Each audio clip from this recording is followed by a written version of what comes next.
हमारे साथ मौजूद है बीजेपी सांसद जगदम्बिका पाल। सर, राहुल गांधी के 100 दिन भारत जोड़ो यात्रा के हो गए हैं। उत्तर प्रदेश में 3 जनवरी से उत्तर प्रदेश में इंटर करेंगे। किस तरह की संभावनाएं आप कांग्रेस को देख रहे हैं निकाय चुनाव को लेकर? मैं समझता हूं कि इस समय भारत की लोकसभा चल रही है।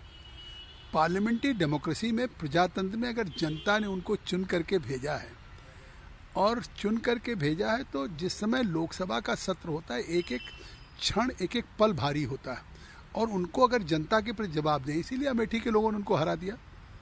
आज वायनाड गए हैं।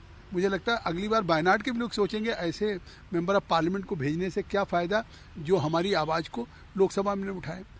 लोकसभा में आएंगे नहीं, पद यात्रा करेंगे और बाहर कहेंगे कि सदन में हमको बोलने नहीं दिया जा रहा। आखिर उनकी पार्टी के लोग हैं तो बोल रहे हैं ना, चाहे अधीर रंजन चौधरी हों, चाहे यहाँ पे खड़गे हों। और आज जब से उन्होंने कांग्रेस का नेतृत्व किया है तो भारत जोड़ने की बात तो तब करेंगे, पहले अपने पार्टी को जोड़ लें। वो एक एक करके, चाहे जो कांग्रेस के सारे वरिष्ठ नेता थे, गुलाम नबी आज़ाद से लेकर आनंद शर्मा से लेकर कपिल सिब्बल से लेकर के एक लंबी फहरिस्त है, उनको निकाल दिया। तो पहले जो कांग्रेस पार्टी बिखर रही है, कांग्रेस पार्टी टूट रही है, पार्टी को जोड़ने का काम करें। अगर महाराष्ट्र की धरती पे जाके वीर सावरकर की आलोचना करेंगे तो ये पार्टी जोड़ने का काम कर रहे हैं। एक उनका बयान आप सुन लीजिए। उन्होंने साफ तौर पे कहा है कि महंगाई, बेरोजगारी के खिलाफ हमारी इस तपस्या को कोई नहीं रोक सकता है। कोई तपस्या करने की जरूरत नहीं। वो IMF का क्वार्टर का उठा लें कि दुनिया में सबसे कम इन्फ्लेशन अगर इस समय है 5.88%, तो वो इंडिया में है।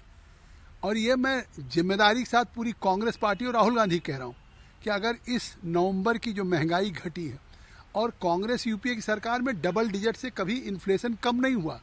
आज 18% रूस में महंगाई है, 10% से ऊपर इंग्लैंड में है, 3 प्राइम मिनिस्टर इस्तीफा दे चुके हैं। आज दुनिया के यूरोप से लेकर के पूरी दुनिया में महंगाई डबल डिजिट में है। दुनिया में अकेला हिंदुस्तान है जिसने अपनी महंगाई को नरेंद्र मोदी जी के नेतृत्व में जिस तरह से नियंत्रित किया है और 5% है, ये अपने आप में पूरी दुनिया में तारीफ हो रही है। सर, यूपी में निवेश को लेकर अखिलेश यादव ने योगी सरकार पर तंज कसा है। उनका साफ तौर पे कहना है कि कागज पर छपी मोमबत्ती से उजाला नहीं होता। नहीं तो उनको या तो जैसे होता है ना कि मुंगेरी लाल के हसीन सपने, या जैसे किसी अंधे को हर समय हरियाली दिखाई पड़ती है, तो उन्हें नहीं मालूम है कि आज 5 इंटरनेशनल एयरपोर्ट हो गए यूपी में, 8 एक्सप्रेस वे हो गए। एक एक्सप्रेस वे का वो ढिढोरा आज तक पीट रहे हैं। अब अगर उनको अपने उस एक एक्सप्रेस वे के बाद पूर्वांचल एक्सप्रेस वे नहीं समझ पा रहा, डिफेंस कॉरिडोर एक्सप्रेस वे नहीं समझ रहा, मेरठ का एक्सप्रेस वे नहीं समझ पा रहा, तो उनको कहाँ चिराग तले अंधेरा वाली बात है कि उनको दिखाई नहीं पड़ रहा है। अब उनके बारे में मैं कैसे टिप्पणी कर दूं कि क्यों नहीं दिखाई पड़ रहा है? आंखें बंद कर रखी हैं, क्योंकि अगर आंखें खुली होती हैं, उनको दिखाई पड़ रहा तो निश्चित दिखाई पड़ता कि उत्तर प्रदेश में आज किस तरह का निवेश हो रहा है, किस तरह के इंडस्ट्रियल कॉरिडोर बन रहा है, किस तरह का डिफेंस कॉरिडोर बन रहा है, किस तरह का निवेश आ रहा है। उनके ज़माने में MU होता था आगरा में और कभी धरती पे नहीं उतरता था। यहाँ तो 5 लाख अगर 89,000 करोड़ का MU हुआ था, तो आज वो सब ग्राउंड हुआ। 1 डिस्ट्रिक्ट 1 प्रोडक्ट में आप देखिए, काला नमक चावल हमारे डिस्ट्रिक्ट का पूरे दुनिया में अमेजन में बिक रहा है, फ्लिपकार्ट में बिक रहा है। एक अंतिम सवाल, बिहार में शराबबंदी है लेकिन कई लोग की मौत हो गई है। नीतीश कुमार का बिहार विधानसभा में एक बड़ा बयान आया कि पियोगे तो मरोगे, और उन्होंने यूपी का भी हवाला दिया कि यूपी में भी तो शराबबंदी, शराब से लोगों की मौत हो रही है।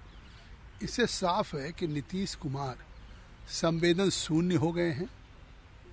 ये पराकाष्ठा है कि अगर शराब से, जहरीली शराब से मौत हुई, अगर जहरीली शराब के बारे में कह रहे हैं कि अगर पियोगे तो मौत होगी, जिसकी सरकार हो उसकी सरकार में जहरीली शराब बिक रही है, तो उसको कौन सी सजा दी जाए नीतीश को, ये कौन मुकर्रर करेगा?